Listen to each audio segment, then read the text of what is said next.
আমার রসুলকে এক সাহাবী জিজ্ঞাসা করে, ইয়া রাসূলুল্লাহ কিয়ামত কবে হবে? আবার জিজ্ঞাসা করে, ইয়া রাসূলুল্লাহ কিয়ামত কবে হবে? ইয়া রাসূলুল্লাহ কিয়ামত কবে হবে? তখন আমার রসুল বলে, তুমি কিয়ামতের জন্য এত পাগল হলা কেন? তুমি কিয়ামতের জন্য কি প্রস্তুত করে রেখেছ?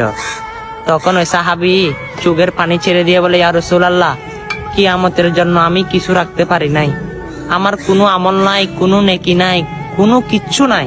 ইয়া রাসূলুল্লাহ আমার থেকে দুইটা জিনিস রয়েছে, একটা আল্লাহ এবং আল্লাহর রাসূলকে, আল্লাহর হাবিবকে আমি প্রাণ মন থেকে ভালোবাসি। সুবহানাল্লাহ। ইয়া রাসূলুল্লাহ সেই সাহাবীর মতো আমি আপনার উম্মত হিসেবে বলতে চাই, আমারও কোনো আমল নাই, শুধু আপনি আর আপনি রসুলকে আমি মন প্রাণ থেকে ভালোবাসি। হ্যাঁ, সেই রসুলের উম্মত যারা রয়েছেন, এই সুন্দর বার্তাটা সকল মুসলমানের কাছে পারলে শেয়ার করে দিয়েন। আমিন।